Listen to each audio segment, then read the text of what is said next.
Without communication, no real understanding can be possible.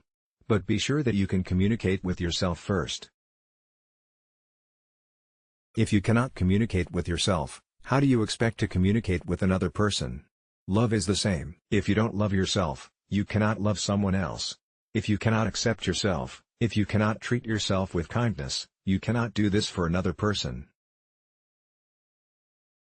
Very often you behave exactly like your father, but you don't realize it, and though you behave like him, you feel you are total opposites. You do not accept him, you hate him. When you do not accept your father, you do not accept yourself. Your father is in you, you are the continuation of your father. So if you can communicate with yourself, then you can communicate with your father.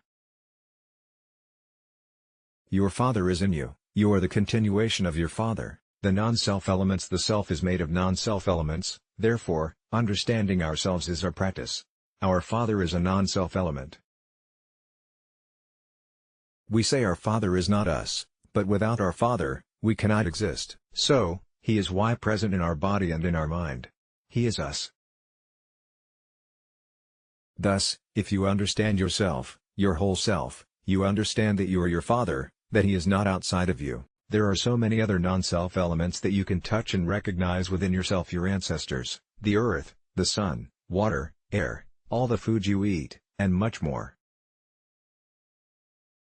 It may seem like these things are separate from you, but without them, you could not live.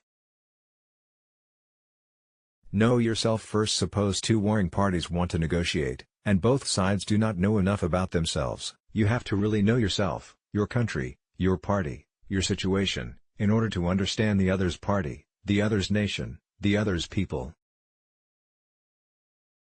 Self and others are not two separate things because the suffering, hope, and anger of both sides are very much the same. You must know yourself in order to understand someone else.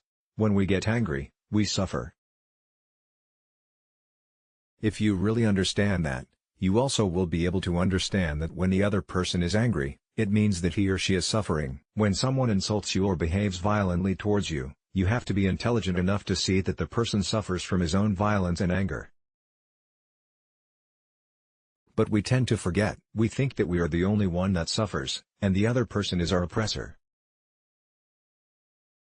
This is enough to make anger arise and to strengthen our desire to punish. We want to punish the other person because we suffer. Then, we have anger in us, we have violence in us, just as they do. When we see that our suffering and anger are no different from their suffering and anger, we will behave more compassionately. So understanding the other person is understanding you, and understanding yourself is understanding the other person. Everything must begin with you.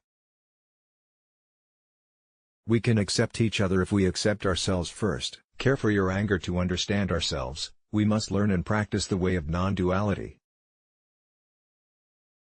We should not fight our anger because anger is ourself, a part of ourself. Anger is of an organic nature, like love. We have to take good care of anger.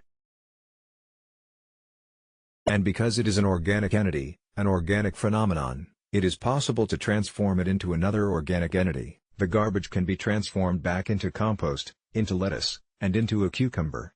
So don't despise your anger. Don't fight your anger, and don't suppress your anger. Learn the tender way of taking care of your anger, and transform it into the energy of understanding and compassion. Let's block ads. Why?